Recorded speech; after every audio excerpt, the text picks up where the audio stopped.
Hello everyone, welcome to Angel Smart Classes. कैसे हो आप सब? आई होप आपकी तैयारी होगी होगी अब तक डी ट्रिपल एस पी की। चलिए, इसका मेल का हम पेपर कर रहे थे जून 2021 का। 5 पार्ट्स कर लिए हैं हमने कंप्लीट। 5 पार्ट्स कर लिए हमने। आज हम करेंगे पार्ट 6 और ये लास्ट पार्ट है हमारा। क्वेश्चन देखिए, the importance of central bank functions as the lender of last resort was stressed by Walter Bagehot in which year. देखो भी इतना डीप जाके क्वेश्चन पूछा हुआ है ये। देखो, सेंट्रल बैंक का फंक्शन है lender of the last resort, यानी कि कमर्शियल बैंक को कहीं से पैसा नहीं मिलता तो वो लास्ट में कहाँ जाते हैं? आरबीआई के पास। ठीक है, ये सेंट्रल बैंक का मेन फंक्शन है, लेंडर ऑफ लास्ट रिसोर्ट, यानी कि लास्ट में किसके पास जाएंगे? लास्ट में पैसे के लिए आरबीआई के पास। ठीक है, तो कह रहा है कि जो फंक्शन है ये स्ट्रेस किया था किसने? इम्फेसिस दिया था इस फंक्शन पे वोल्टर बैगोट ने। इन विच ईयर? ईयर पूछा हुआ है भाई, किस ईयर में दिया। देखो थोड़ा सा समझते हैं इसको। ये classical theory of lender of last resort was developed in 19th century by Henry. पहले इसको हेनरी थॉर्नटन ने डेवलप किया था पहले इसको। ठीक है, उसने बताया था इसके बारे में, लेंडर ऑफ लास्ट रिसोर्ट के बारे में। फिर वोल्टर ने भी क्या किया, अपने व्यूज दिए थे इससे रिलेटेड। देखो, Henry Thornton stated that the central bank could perform the function of lender of last resort. भाई जो सेंट्रल बैंक है, ये कब आई थी ये थ्योरी? यूएसए में ना, जैसे बैंक वगैरह काफी प्रॉब्लम में आ गए थे। ठीक है, बैंक को काफी ज्यादा प्रॉब्लम आई, तो अब जो कमर्शियल बैंक है, लोगों ने जो पैसा जमा करवाया हुआ है कमर्शियल बैंक में, अब वो कहाँ जाएंगे? ठीक है, जो इन्वेस्टर्स है जिन्होंने मनी डिपॉजिट करवाई, ठीक है, और बैंक ही डूब जाए तो वो इन्वेस्टर कहाँ जाएंगे? तो काफी इस पे रिलेटेड फिर डिस्कशन हुई थी, तो काफी थ्योरीज भी आई, और ये एक थ्योरी आई कि जो सेंट्रल बैंक है उनको एक तरफ से क्या करना चाहिए, इनको हेल्प करनी चाहिए। ठीक है, lender of last resort RBI है जैसे हमारा सेंट्रल बैंक, ऐसे हर कंट्री का क्या होता है? सेंट्रल बैंक होता है। उस सेंट्रल बैंक को क्या करना चाहिए? हेल्प करनी चाहिए। तो इससे रिलेटेड एक बुक थी, वोल्टर बैगोट ने अपनी बुक भी लिखी, लोम्बार्ड स्टेट बुक भी लिखी। ठीक है, ये लिखी थी 1873 में। तो उन्होंने वही बात को रिपीट किया था जो थॉर्नटन ने ऊपर कही थी, हेनरी थॉर्नटन ने कही थी। इन्होंने भी वही सेम पॉइंट से क्या किया था, एग्री हुए थे ये भी इनकी। तो ईयर पूछा हुआ है 1873। देखो, जो ये ऐसे कुछ क्वेश्चन ऐसे डीप पूछ लेते हैं, वो किसी को भी नहीं आते होते, तो घबराने की जरूरत नहीं होती है। वो हो सकता है और स्टूडेंट को भी नहीं आते हो, क्योंकि देखो हम जो समझते हैं कि हम अपनी सारी प्रिपरेशन कर ली, बट जो एग्जामिनर होता है वो अपने व्यू पॉइंट ऑफ से सोचता है। वो भी सोचता है, उसको भी पता है कि बच्चे को कहाँ फंसाया जा सकता है। ठीक है, तो अब ये वर्ल्ड बैंक का क्वेश्चन पूछ लिया, अगर इंडिया के किसी भी बैंक का पूछता तो आप शायद फटाफट से बता देते। तो वो इसमें डी ट्रिपल एस भी आपने देखा हो तो वर्ल्ड बैंक के बारे में पूछ रहा है। एक पहले पूछा था, ये देखो बैंक का एक क्वेश्चन पहले आया था, जो फर्स्ट बैंक था, बैंक ऑफ वेनिस कब स्टार्ट हुआ? 1157 में। फिर क्वेश्चन एक और आया था कि एक और क्वेश्चन था, एक तो ये हो गया बैंक से रिलेटेड, एक ये भी हो गया। फिर एक और क्वेश्चन है, 3 क्वेश्चन है ऐसे आए हुए हैं। एक ये 1873 वाला हो गया, एक और क्वेश्चन है, शायद वो आगे ही आएगा। ठीक है, वो भी आएगा आगे। तो देखो, उसको भी पता है कि बच्चे कहाँ फंस सकते हैं। विच of the following is not A benefit of human source information system. देखो, हमें ये HRIS पढ़ने की इतनी जरूरत भी नहीं है, क्वेश्चन कॉमन सेंस से ही हो जाएगा। इसके पॉइंट से ही देख लो, बेनिफिट पूछा हुआ है। देखो, नॉट ए बेनिफिट, देखो कौन सा बेनिफिट है? Higher speed. देखो भी, हायर स्पीड, किसी चीज में आप काम कर रहे हो, स्पीड अच्छी है तो बेनिफिट ही है। हायर एक्यूरेसी, वो चीज एरर लेस है, एक्यूरेसी में शुद्धता है, उसमें एरर लेस है तो वो भी फायदा है। रिडक्शन इन डुप्लीकेशन, डुप्लीकेट काम नहीं हो रहा, वो भी फायदा है। तो ये तीनों तो बेनिफिट हो ही गए। तो quality of response depending on accuracy, ये कोई फायदा नहीं है। रिस्पॉन्स किस पे डिपेंड करता है? जो आपने इनपुट डाले उसकी शुद्धता पे, ये कोई बेनिफिट नहीं है इसका। ठीक है, तो ये तीनों बेनिफिट है। Which of the following is a significant justification for insurers to sell life insurance strategy through agents. देखो भी, इंश्योरेंस वाला भी इंपॉर्टेंट है, इंश्योरेंस के भी 1-2 क्वेश्चन आ चुके हैं। ठीक है, इंश्योरेंस वाला भी कर लेना। फीमेल वाले जो है इंश्योरेंस चैप्टर देखना, चैप्टर बिजनेस स्टडी का फर्स्ट चैप्टर देखना। ठीक है, और एक बैंकिंग का देखना भाई। देखो, अब individuals can choose which strategy is best for them. अपने आप आपको पता है LIC की जो पॉलिसीज होती हैं, क्या आपको पता है सारी पॉलिसीज के बारे में? भाई मुझे तो नहीं पता सारी पॉलिसी, बहुत सारी पॉलिसीज होती है, किस पे कितना प्रीमियम, कब ये मेच्योर होएंगी, बहुत सारी पॉलिसीज हैं जो आम पब्लिक को नहीं पता होती। The advantage of life insurance policy are basic and clear. सभी को पता होते हैं लाइफ इंश्योरेंस पॉलिसी के बेसिक। अगर सभी को बेसिक पता होते तो ऐड क्यों आती है? ऐड आती है ना जिंदगी के साथ भी, इसमें इंश्योरेंस की जिंदगी के बाद भी। भाई अगर आप नहीं रहे तो आपके घर वालों का क्या होगा, तो उस टाइप की ऐड देते हैं वो सिर्फ क्या करते हैं, जस्ट एक तरफ से डरा के, या कहते हैं कि LIC ले लो, पॉलिसी ले लो इसकी।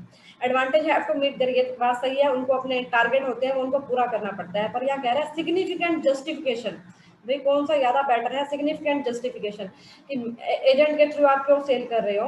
Many people require personalised guidance for selecting the right policy, क्योंकि इसकी बहुत सारी पॉलिसी होती है, हमें नहीं पता कौन सी हमारे लिए सही है, तो एजेंट बताएगा इस पॉलिसी का ये बेनिफिट है, इस पॉलिसी का ये बेनिफिट है, इस पॉलिसी का ये बेनिफिट है, फिर हम अपनी रिक्वायरमेंट के अकॉर्डिंग चूज कर सकते हैं।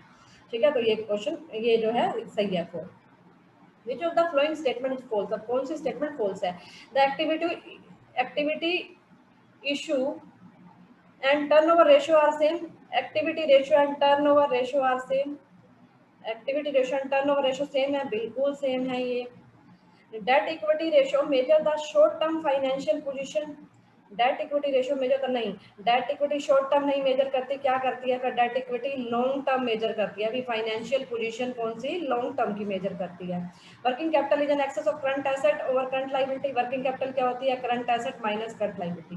The ideal ratio between current asset है 2:1, बिल्कुल सही है 2:1। ठीक है, तो हमारा क्या है? सेकंड। देखो ये पहले भी मैंने डायग्राम ऊपर भी दिखाया था किसी पार्ट में। देखो ये रेशियो है, लिक्विडिटी रेशियो। कई बार तो यही पूछ लेता है कौन सा पार्ट है या कौन सा नहीं है। देखो एक्टिविटी रेशियो भी कहते हैं, एफिशिएंसी भी, और नीचे देखो टर्नओवर भी सब में यूज हो रहा है, तो इसको टर्नओवर रेशियो भी कहा जाता है। ठीक है, टर्नओवर रेशियो भी कहते हैं। देखो सभी में टर्नओवर वर्ड आ रहा है, तो टर्नओवर रेशियो भी यही है।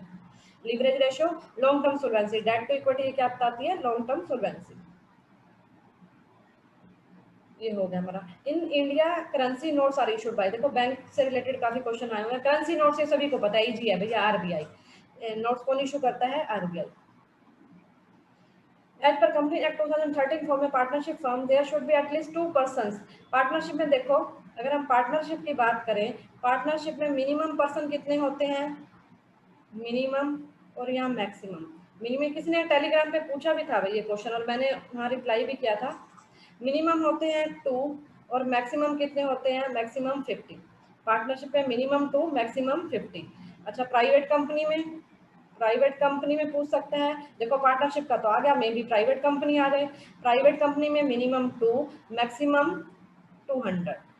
फिर आ जाएगा पब्लिक कंपनी में हम साथ साथ हैं, पब्लिक में हम साथ साथ है, 7 होते हैं, और मैक्सिमम की कोई लिमिट नहीं होती है। ठीक है, तो कुछ भी पूछ सकता है वो। Which one of the following activities does not come under auxiliary to trade. देखो ये मैंने पहले भी ऊपर बताया था, ये बहुत इंपॉर्टेंट डायग्राम है, मैं 2-3 बार पहले भी बता चुकी हूँ। देखो इंडस्ट्री है, कॉमर्स है, कह रहे हैं auxiliary to trade. Auxiliary to trade जो ट्रेड की हेल्प करती हैं, ठीक है, हेल्प करेंगे इसकी, उसमें से कौन सा नहीं है? इसमें क्या आता है? एक आता है बैंकिंग, इंश्योरेंस और फिर ट्रांसपोर्ट और फिर वेयर हाउसिंग और फिर एडवर्टाइजिंग। हम इनको निमोनिक बना के याद करते हैं। एक्चुअली में मैं 11th क्लास को कोचिंग देती थी पहले, तो बिटवा। ठीक है, इसको कैसे याद करेंगे? Banking, insurance, transport, warehouse, advertising, बिटवा। तो कह रहा है कौन सा नहीं है? ठीक है, movement of those goods that are not consumed at the same place where they are produced to place where they are demanded. Transport आ गया, ट्रांसपोर्ट आ गया इसमें। ठीक है भाई, ट्रांसपोर्ट आ गया, एक जगह से दूसरी जगह पे जा रहा है goods. Preservation of goods to make available as and when they consumers को रिक्वायर्ड होता है। वेयर हाउस आ गए इसमें। Conversion and transfer raw material and semi finish good into finish goods. ये काम जो है ऑक्सिलरी टू ट्रेड नहीं करती, ये काम कौन करता है? सेकेंडरी इंडस्ट्री करती है। प्राइमरी से रॉ मटेरियल लेगी, उसको ट्रांसफर कर देगी सेमी फिनिश गुड्स या फिनिश गुड्स में, ये सेकेंडरी इंडस्ट्री करेगी, ये ऑक्सिलरी टू ट्रेड नहीं करेंगे। बैंक तो आ ही गया सिंपल में, तो हमारा आंसर ये हो गया। Select the following activities as economic activities. Economic activities पूछ रखा है, उसको सिलेक्ट करना है। इकोनॉमिक एक्टिविटी 2 टाइप की, ह्यूमन एक्टिविटी 2 टाइप की, इकोनॉमिक और नॉन इकोनॉमिक। इकोनॉमिक में क्या जगह जिनका मोटिव मनी अर्न करना होता है, नॉन इकोनॉमिक जिनका मोटिव मनी अर्न करना नहीं होता, सेटिस्फेक्शन होती है या किसी की हेल्प करने के लिए की जाती है, अफेक्शंस वगैरह के लिए की जाती है ये। ठीक है, तो देखो सेलिंग ग्रोसरी, ग्रोसरी में आप बेच रहे हो, आप फ्री में थोड़ा ना चीजें दोगे। आप साबुन लेने गए, आपको कोई ग्रोसरी का कोई भी प्रोडक्ट लेने गए, ठीक है, कोई पल्सेस वगैरह लेने गए, फ्री में नहीं मिलेगा, मनी लेंगे। टीचिंग इज एन इंस्टीट्यूशन, कोई इंस्टीट्यूशन में पढ़ा रहा है, सैलरी लेगा। Gift a house, gift a house to the family, एक हाउस फैमिली को गिफ्ट कर रहा है कोई हाउस अपनी फैमिली को, तो वो फ्री में, उस फ्री में ही देगा उसको, उसके बदले में कुछ मिलेगा थोड़ा ना, आप अपनी फैमिली के लिए घर ले रहे हो तो। Donation of goods to in an old age home, donation दे रहे हो, इसके बदले में कुछ नहीं मिलेगा, आप सेटिस्फेक्शन के लिए कर रहे हो तो आ जाएगा first and two. The error on one side of the ledger account are compensated by the error of the same amount of the other side on, or on the same side which error is being talked about। किस error के बारे में बात कर रहा है? देखो error जो है ये बैलेंस शीट की ट्रायल बैलेंस की एरर इंपॉर्टेंट है। भी कोई भी एग्जाम दे रहे हो आप, डी ट्रिपल दे रहे हो, यूपी पीजीटी दे रहे हो, एस्टेट दे रहे हो, केवीएस दे रहे हो, ये चैप्टर बहुत इंपॉर्टेंट है ट्रायल बैलेंस का। देखो टू टाइप की एरर होती है, एरर ऑफ प्रिंसिपल और क्लरिकल एरर। ये एस्टेट में क्वेश्चन आया हुआ है, यही पूछा था कि क्लरिकल एरर कौन सी है, उसमें ये पूछा था, और प्रिंसिपल एरर यही पूछा था कि इसमें से कौन सी क्लरिकल एरर है, इस टाइप का था क्वेश्चन। तो क्लरिकल एरर में 3 आएंगी, ओमिशन की, कमीशन की और कंपनसेटिंग। ओमिशन में 2, या तो पार्टली ओमिशन हो गया या कंप्लीट, या तो एक साइड एंट्री करी, एक साइड भूल गए, या पूरी ही भूल गए। ठीक है, पूरी ही भूल गए तो ये ट्रायल बैलेंस से पता ही नहीं चलती है। कमीशन में रिकॉर्डिंग गलत कर दी, टोटल गलत कर दिया, बैलेंसिंग गलत, ये सारी आ जाती है एरर ऑफ कमीशन। अब हमसे पूछा हुआ है कंपनसेटिंग एरर क्या होती है। एरर ऑफ प्रिंसिपल क्या होती है? रिवेन्यू को आपने कैपिटल मान लिया, रिवेन्यू को कैपिटल, और कैपिटल को क्या मान लिया? रिवेन्यू, वाइसा वर्सा। ठीक है, अब ये तो पता ही होगा, रिवेन्यू जो विद इन 1 ईयर कंज्यूम हो जाते हैं एक्सपेंसेस, कैपिटल जब लॉन्ग टाइम चलता है, जैसे मैंने बिल्डिंग ले ली, मेरा कैपिटल एक्सपेंडिचर, मैंने रिपेयर करवाई, मेरा रिवेन्यू एक्सपेंडिचर। ठीक है, तो रिवेन्यू और कैपिटल, जैसे मैंने क्या किया था, मैंने मशीनरी ली, ठीक है 20,000 की, और मैंने उसको इंस्टॉल करवाया, उसको लगाने का 1,000 खर्चा आया, तो जो ये 1,000 इंस्टॉलेशन के चार्जेस है ना, मैंने ये रिपेयर में डाल दिए, जबकि मेरे को किस में डालने चाहिए थे? मशीनरी में डालने चाहिए थे, तो मेरी ये एरर होगी प्रिंसिपल की। ठीक है, आई होप क्लियर हो गया होगा। देखो रिवेन्यू और कैपिटल, रिवेन्यू जिनका benefit with in 1 year, capital जो लॉन्ग टाइम तक बेनिफिट मिलता है जिनका। ठीक है, जैसे मैंने एसेट ले ली, ठीक है, तो वो मेरा कैपिटल नेचर का खर्चा हो गया, कोई रिपेयर करवाई, वो मेरा रिवेन्यू नेचर का एक्सपेंसेस हो गया। अब मैंने मशीनरी बाय की, जब आप मशीनरी को बाय करते हो तो मशीनरी को लाने का खर्चा और उसको लगाने तक का सारा खर्चा कैपिटल माना जाता है, वो सारा मशीनरी की कॉस्ट में ऐड होता है। बट मैंने क्या गलती करी, मैंने इसको जो 1,000 इंस्टॉलेशन चार्जेस उसको लगाने का खर्चा था, वो मैंने मशीनरी अकाउंट की कॉस्ट में ऐड नहीं किया, वो मैंने रिपेयर में दिखा दिया गलती से, यानी कि होना तो चाहिए था ये कैपिटल, मैंने इसको मान लिया रिवेन्यू, तो ये क्या होगी? एक मिस्टेक होगी, जिसको कहते हैं एरर ऑफ प्रिंसिपल। ऐसी कंपनसेटिंग एरर्स क्या होती हैं? कंपनसेट कर दिया, भाई कहते हैं देखो किसी ने आपकी गाड़ी को टक्कर लगा दी, ठीक है, आप जा रहे थे, किसी ने आपकी गाड़ी को टक्कर लगाई, आपकी गाड़ी को स्क्रैच वगैरह आ गए, आपने कहा भी पैसे निकाल, अब इसको लॉस कौन भरेगा इसका, तो आपने उससे पैसे ले लिए। ठीक है, तो आपका क्या हो गया? लॉस फुलफिल हो जाएगा, कंपनसेट हो गया। ठीक है, ऐसी कंपनसेटिंग एरर क्या होती है? मान लो गलती से आपने डेबिट कर दिया किसी चीज को, गलती से डेबिट कर दिया, 500 रुपए से गलती से ज्यादा डेबिट कर दिया, नेक्स्ट टाइम आपने फिर गलती कर दी, 500 से वो डेबिट कम कर दिया, एक बार ज्यादा डेबिट करा और एक बार 500 से डेबिट कम कर दिया, तो ये एरर क्या हो जाएगी? आपस में एक दूसरे की, एक गलती करी फिर उसके साथ साथ दूसरी गलती कर दी, उस दूसरी गलती ने क्या किया? पहली गलती को सुधार दिया, इसको कहते हैं नलीफाई कर दिया, आपकी मिस्टेक को, जो मिस्टेक थी वो नलीफाई होगी, कंपनसेट कर दिया, वो होती है कंपनसेटिंग एरर। ठीक है, कंपनसेटिंग एरर। उसके बाद है Reader's Digest magazines offer diary to its regular subscriber.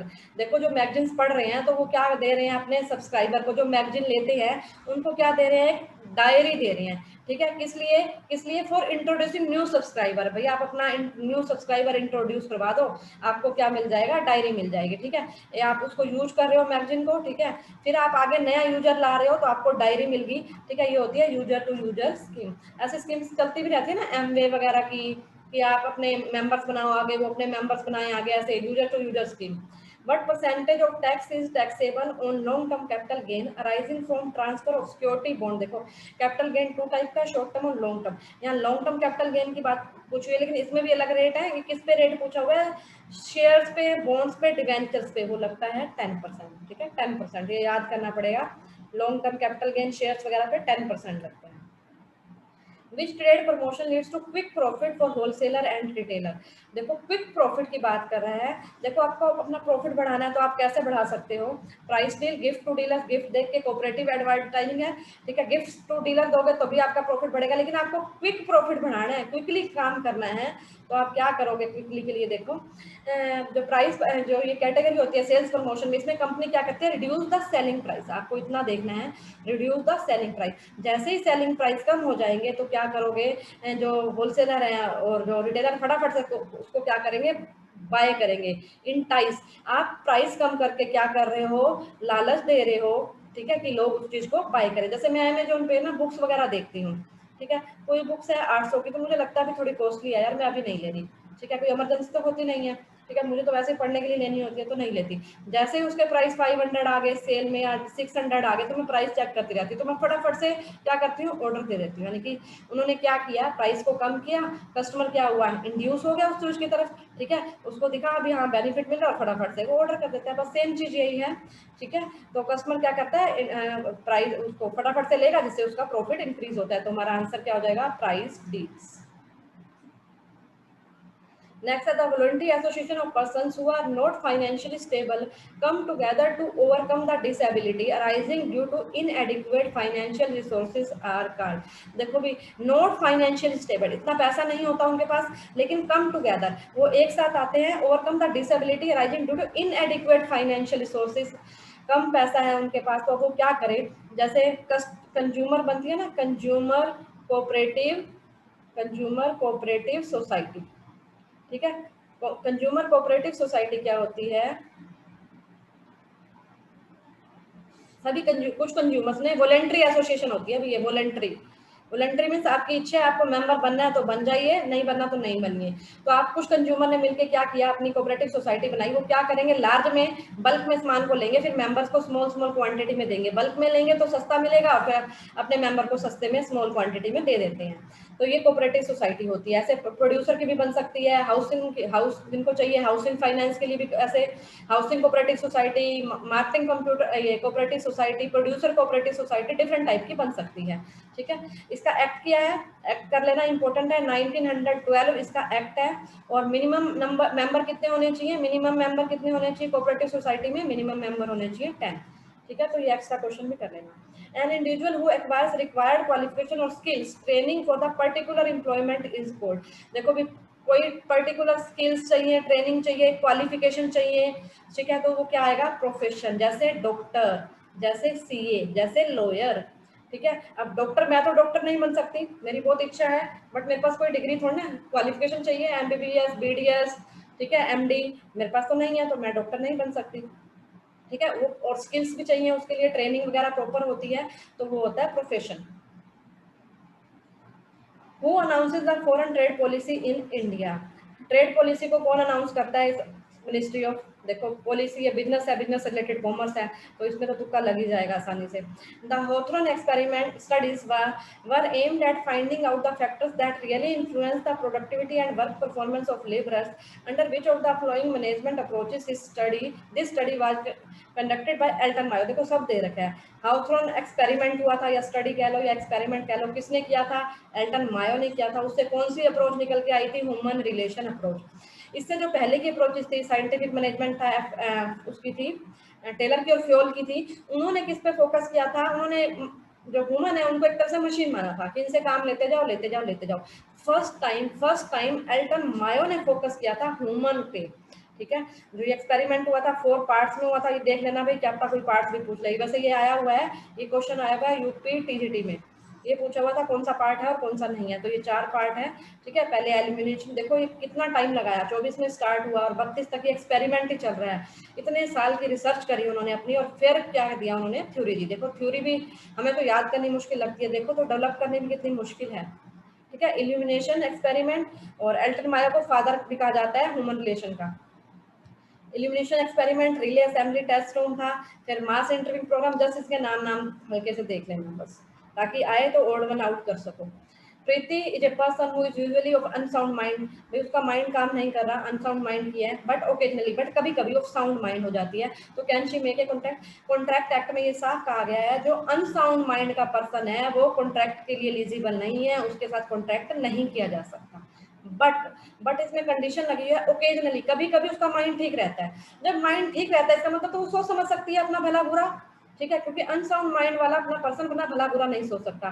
तो ठीक है, उससे कॉन्ट्रैक्ट करवाया जाए, हो सकता है उसके लिए हार्मफुल भी हो सकता है कोई कॉन्ट्रैक्ट, तो इसलिए वो वैलिड नहीं होता, ठीक है, वॉइड होता है। बट जब साउंड माइंड की है, अपना भला बुरा सोच सकती है, तो उसके साथ कॉन्ट्रैक्ट वैलिड माना जाता है। तो ठीक है, जब वो साउंड माइंड की है, जब कॉन्ट्रैक्ट हो सकता है।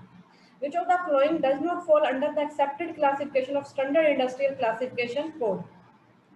Which of, देखो इसमें कह रहा है कि कौन सा जो है क्लासिफिकेशन स्टैंडर्ड इंडस्ट्रियल कोड के है। देखो इसमें सारे ही आएंगे, आंसर गलत दे रखा है। ऑल ऑफ द, यहाँ पे मैं लिख दूं ऑल ऑफ द अबव, मेरे अकॉर्डिंग तो आना चाहिए ऑल ऑफ द अबव। देखो ये क्या है, जो स्टैंडर्ड इंडस्ट्रियल क्लासिफिकेशन कोड होता है, कितने डिजिट का है ये, 4 डिजिट का है। ये कौन देता है, एस्टेब्लिश इन यूनाइटेड स्टेट्स। सबसे पहले यूएस वालों ने ये देना स्टार्ट किया था 1937 में। क्या होता है, कुछ नहीं है, ये इंडस्ट्री को क्लासीफाई करते हैं भाई।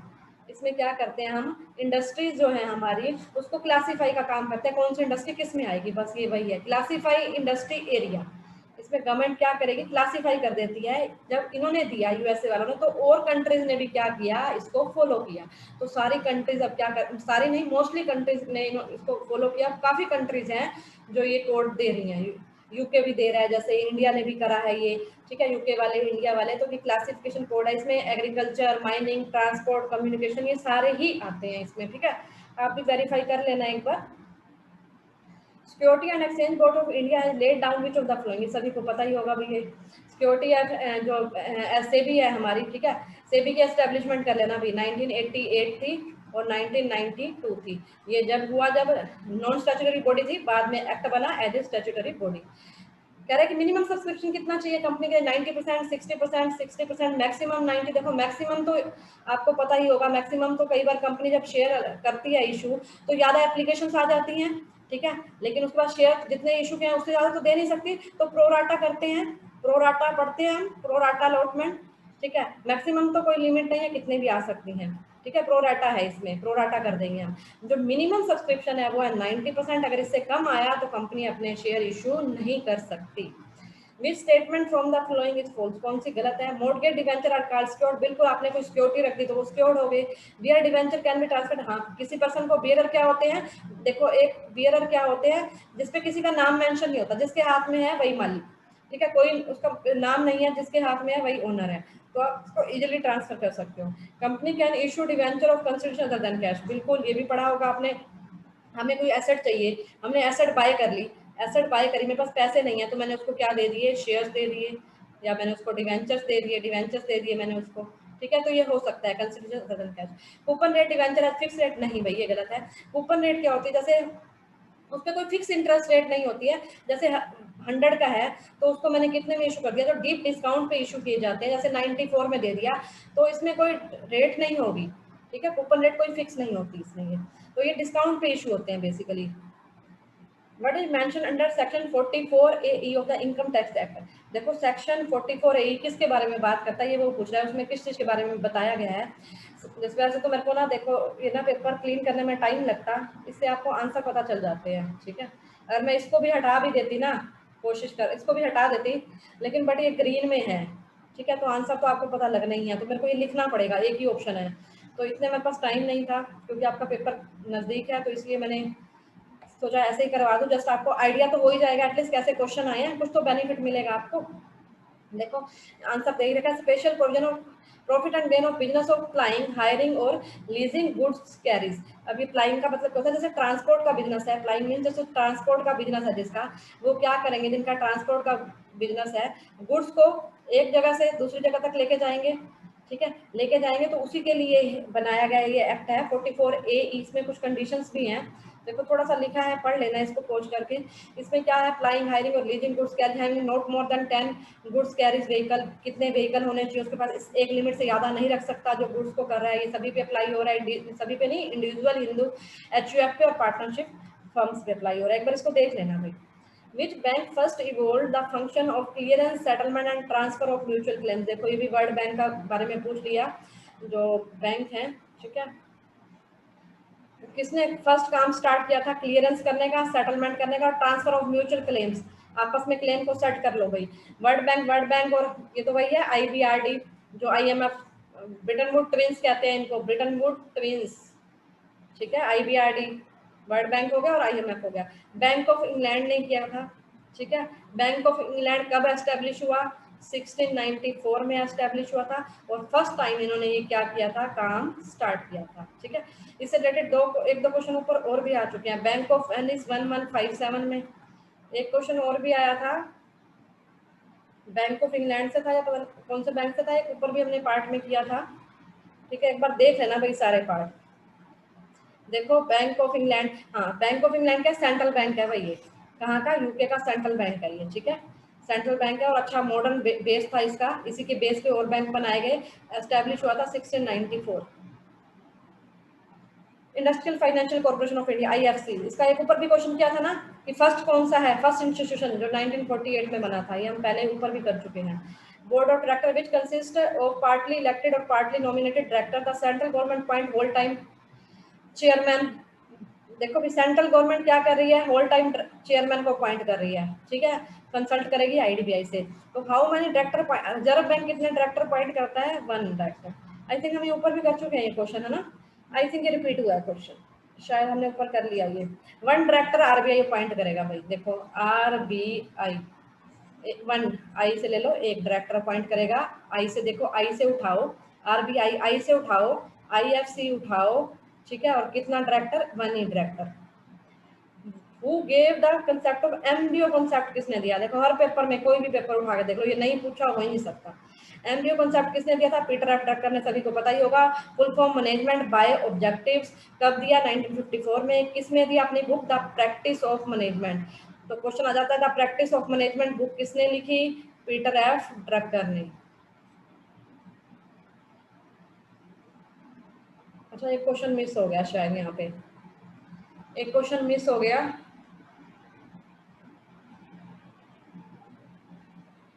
एक क्वेश्चन मिस हो गया, कौन सा मिस हो गया, क्वेश्चन तो नहीं है, चलो मैं थोड़ा सा बता देती हूँ क्या ये। If a person is not a party to a contract he is called. देखो भी दो पार्टी हैं, जैसे ये एग्जांपल भी लिया हुआ है, ए एग्री बी टू गिव 500, ए ने कहा बी को, बी ने पैसे लेने थे इसे 500, तो ए ने कहा ठीक है, बी ने कहा सी को दे दूं, ए ने कहा ठीक है मैं सी को दे दूंगा। तो सी उसके अगेंस्ट केस नहीं कर सकता, क्यों नहीं कर सकता, देखो ए और बी के बीच में कॉन्ट्रैक्ट हो रहा है, सी तो डिफरेंट है, तो जो अलग पर्सन है जिसके बीच में कॉन्ट्रैक्ट ही नहीं हो रहा उसको कहते हैं स्ट्रेंजर टू कॉन्ट्रैक्ट। उसको क्या कहते हैं, स्ट्रेंजर टू कॉन्ट्रैक्ट। सॉरी भैया क्वेश्चन मिस हो गया। ठीक है, उसको कहते हैं स्ट्रेंजर टू कॉन्ट्रैक्ट। ठीक है, अब मेरे को क्वेश्चन तो याद नहीं है। ठीक है, तो मैंने स्ट्रेंजर बता दिया, अभी जिसका कॉन्ट्रैक्ट से कोई लेना देना नहीं है, जो बिल्कुल अलग है, ए और बी के बीच में कॉन्ट्रैक्ट हो रहा है, तो सी क्या है, स्ट्रेंजर है। मैं टेलीग्राम पे डाल दूंगी ये वाला question. Exemptions for newly established industrial undertaking in free trade zone is mentioned in which section। देखो भी exemptions की बात पूछ रखी है। Exemptions for newly established, देखो exemptions, देखो कितने अक्षर है इसमें, देखो इसके सेक्शन को कैसे याद करते हैं। देखो मैं सेक्शन याद करवा देती हूँ आपको, EXMPTIONS, कितने अक्षर, 1 2 3 4 5 6 7 8 9 10, 10 अक्षर है। तो सेक्शन क्या है एग्जाम्पशंस का, 10। सेक्शन क्या एग्जाम्पशंस का, 10 है। ठीक है, अगर ऐसे कोई बच्चे कई बार ये भी कह सकते हैं कि हम काउंट करने बैठ जाएंगे, तो काउंट भी मत करो। देखो एक्स, एग्जाम्पशन एक्स की साउंड आ रही है, x, ex wife, ex husband, ex girlfriend, ex boyfriend, x, x को कैसे लिखते हैं हम, एक्स को मैथ में 10, तो सेक्शन है 10। ठीक है, ऐसे ही है स्टेटस, स्टेटस कितने अक्षर, 6, तो रेजिडेंशियल स्टेटस, रेजिडेंशियल स्टेटस का section 6, section residential status section 6, examination का सेक्शन 10। ठीक है, अगर ऐसे याद नहीं रखना फिर ऐसे याद कर लो, ऐसे स्टेटस स्टेट 6, स्टेट 6।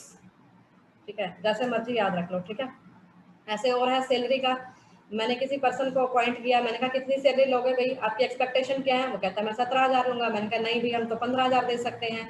वो कहता नहीं 17, मैंने कहा नहीं 15, 17, 15, तो सैलरी 15 से 17, ऐसे आप याद कर सकते हो। तो ये newly establish industrial undertaking free trade zone के बारे में पूछा हुआ, तो 10 सेक्शन तो हो गया। अच्छा सारे ही 10 है, तो 10A, यहाँ फिर फंस जाओगे, अगर यहाँ 12 होता या 14 होता फिर तो आप जल्दी कर लेते, तो 10A सेक्शन है। तो वीडियो अच्छी लगे प्लीज वीडियो को लाइक करना, शेयर करना। ठीक है, और जो नए हैं चैनल को सब्सक्राइब कर लीजिए। पीडीएफ के लिए टेलीग्राम वगैरह से जुड़ सकते हो, जिसको ये पीडीएफ चाहिए बता देना भी कमेंट में, मैं टेलीग्राम पे डाल भी दूंगी ये पीडीएफ। ठीक है, थैंक यू सो मच, मिलते हैं नेक्स्ट लेक्चर में।